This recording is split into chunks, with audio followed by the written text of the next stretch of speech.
So this is going to be a new one for the channel. I've driven down to Brighton. I've picked up a free canoe or kayak that was being given away on Facebook. I've thrown my wild camping gear in there.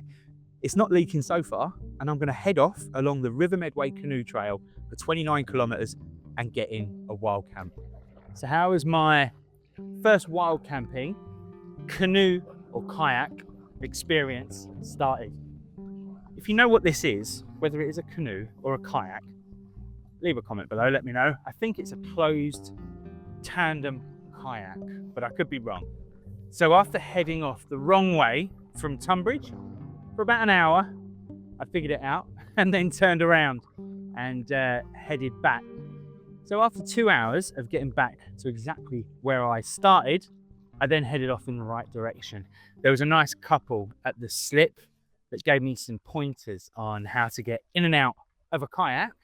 So due to a slight error on my part at the beginning going the wrong way, I can't go to the disused lock that I was going to sort of wild camp at. I believe it was called Stoneham Lock. I don't think I've got time to get there. However, apparently you can camp up or wild camp at Porter's Lock. So I'm going to head off there now. Hopefully I'll be able to set up a tent there. Otherwise I'm going to be in a bit of trouble.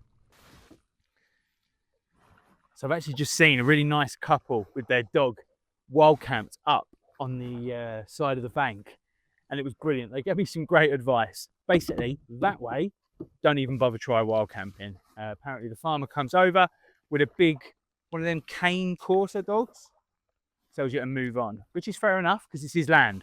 But that side, you're good to go apparently.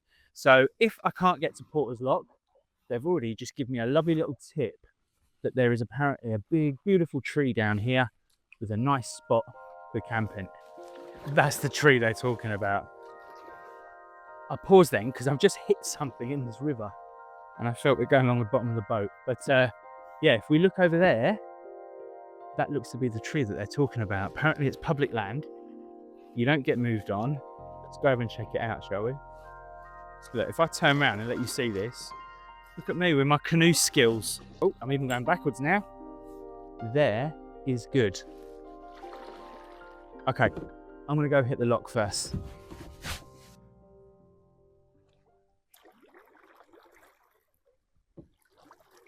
Already is Porter's Lock. It doesn't look like there's one of those fish chute things, but we'll have a little look.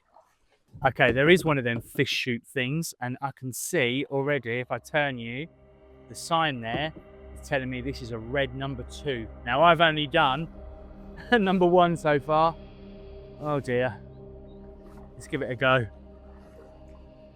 Not that I'm nervous at all.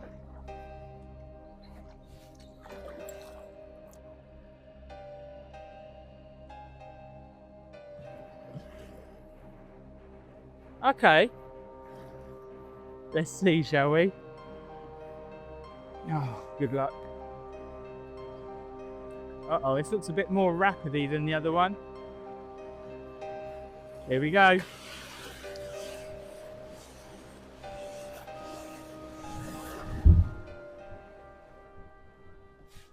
That went really well, actually. Front of the boat got a little bit wet, but that was a number 2.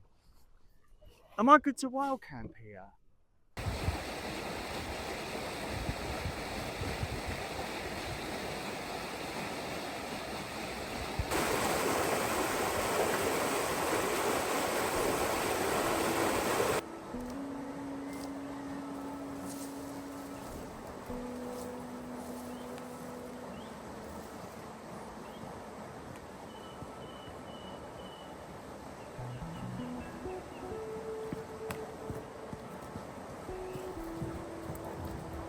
So it's end of day 1 and I've stopped at Porter's Lock, but I think I've actually stopped at Porter's Sluice because I think the lock is kind of down that way, but I'm really happy with this. And just down there, originally, when I rode up, there was some gentlemen down there meeting up, enjoying the river, enjoying each other's company, but they're actually heading off to a campsite. But they were really nice and polite and helped me ashore and recommended that this is going to be a beautiful place for me to stay. So this is me all set up on day 1. the canoe just there with the canoe related bits inside, and then we've come out in the Hilleberg basically because I like staying in it. I'm aware from the comments that I'm not on the top of a mountain and it might be a waste using it in this location, but I don't care. It's my tent. This is Porter's Sluice, river that way, and then that's the canoe fish thing. Some wild flowers just there. And I believe that boat down there in the distance is actually on Airbnb because there is a nice Dutch man staying in there who I introduced myself to, so I know who the neighbours are. And they also know that I'm not up to no good and that I'm not here getting drunk and acting like an idiot. I'm here leaving no trace, just having a quiet night away before I head off in the morning to try and make my way to Allington. This has been a great first day. I'm lucky the canoe floated. I expected it to take in water after being free, so I'm really happy that I managed to get a certain amount of distance and stay dry. I can't believe I actually managed to get in and out of the canoe on my own towards the later end of the trip as well. But this is only day one. I found an absolutely beautiful place to stay. It is dead. There's nothing going on. There is a little boat up there that gets rented as an Airbnb, and I have met my neighbours for the night.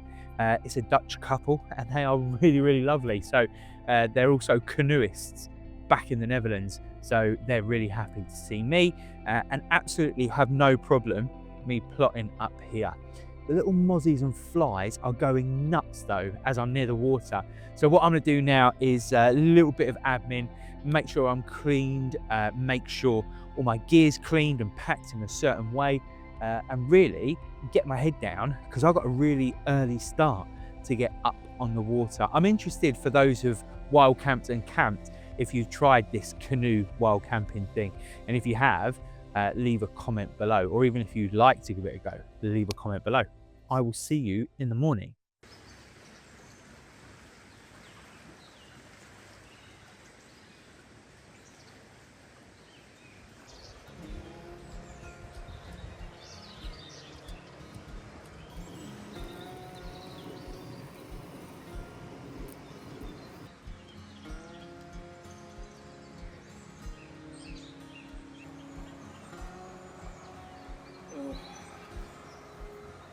So this is day 2, it's 8:03. I wanted to be back on the water by 8 o'clock because I didn't make anywhere near as much progress as I thought I would yesterday.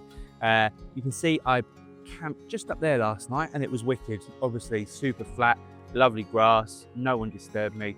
I met my Dutch neighbours, everything was good. So I've transported the boat over across there, all the way down through this woodland. We're packed up and ready to go.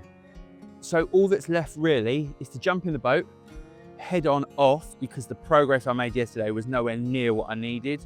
I've got to get going. There's a lot of paddling. Otherwise, this might turn into a 3-day trip and not a 2-day trip. So let's crack on. So that's it. I'm back out on the water. And after a night's sleep, it felt like I was getting in the canoe for the first time. I'm surprised I didn't go in the water. And I'm happy I didn't film it. So we're going to head off now, hopefully see some beautiful scenery and wildlife. I'll capture what I can and head to the next point of interest, potentially a lock, potentially one of them fish passes.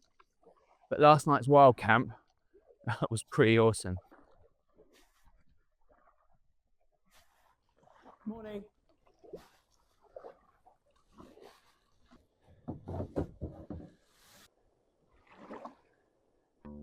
Number 2. So we're going to back up so we can get the right angle and then let's get in there. This looks a bit more steep. Oh, sugar. All right, fingers crossed. Oh dear. Are we capsizing? Let's find out.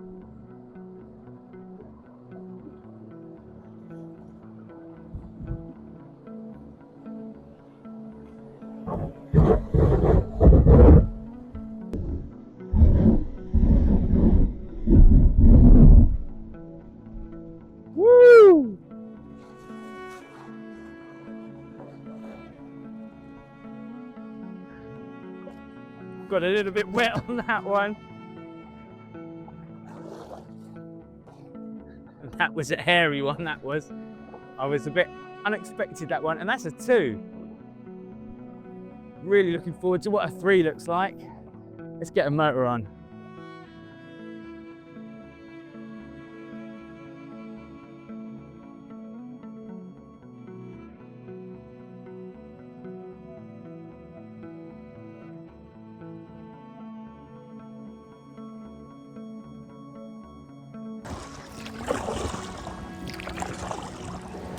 Number 3.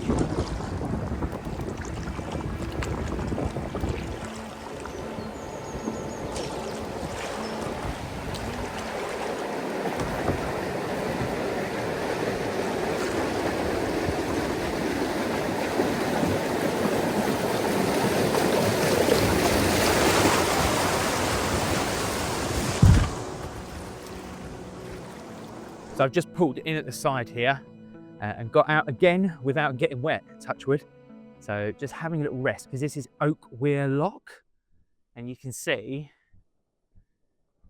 there's been campers here, which you're allowed to be. This is Weir, so this is one of the 3 on the Medway Canoe stretch that allow wild camping, as long as you take all your rubbish with you. So yeah, I don't know, that's a bit moronic to leave your rubbish. However, Weir Lock. So I will package that up and yeah, I'll take that forward with me. But yeah, Weir Lock. So it's a beautiful little spot to be wild camping down here. I mean, there's no toilets, no facilities, but yeah, this is lush. Oh, and the canoe chute, I'll show you that now. So you approach from down that way, and this is your level 3 canoe chute. So yeah, like little rapids. It was really good fun. Okay, also just a quick one. I know that this is a lock, okay? So that's a lock, you can open it and move from one level to the other with a boat. Now, if anyone knows, drop a comment below for me and help me out as to what this is over here. I know that's my fish pass, but this, I'm seeing the word sluice, but I don't know if this is even the sluice, but it says automatic sluice.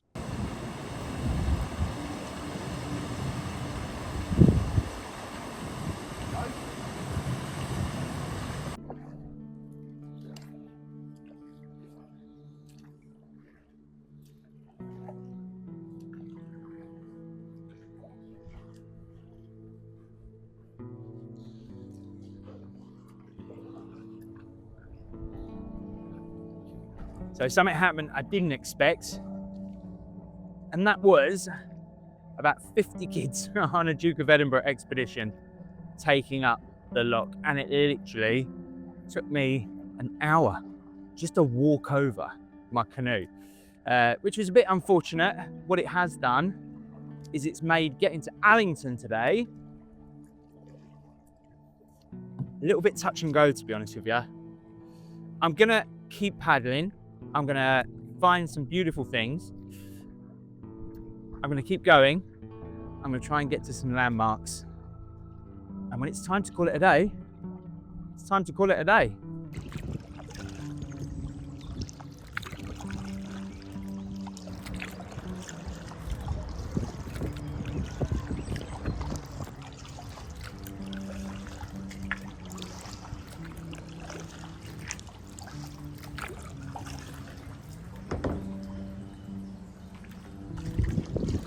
Sorry mate, I'm new to this. I don't know if you're supposed to pass people on a certain side or... I have no idea. Perfect, okay, cool. I can't get in trouble with it.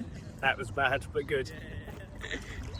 So my lift is on the way to pick me up, and that is the first, roughly 24 hours on the river, wild camping on the Medway Canoe Trail. I'd highly recommend it to anyone. It looks like it's not a super expensive hobby to get into. I picked up this for free. There's plenty of them going around on Facebook Marketplace. And literally pack up your gear, throw it in. There's plenty of places to wild camp, a lot more secluded than the main town. So highly recommended. Anyway, please do us a favor, leave a comment, subscribe, all of that good stuff. Even just like the video. If you're a wild camper and you've not canoe camped and wild camped. Let us know in the comments if it's something you'd like to give a go, or if it's you already do it. Also, leave a comment and point out all the things that I did wrong on this trip. My name's Andy, and this is Beard in the Wild. Leave no trace and stay wild.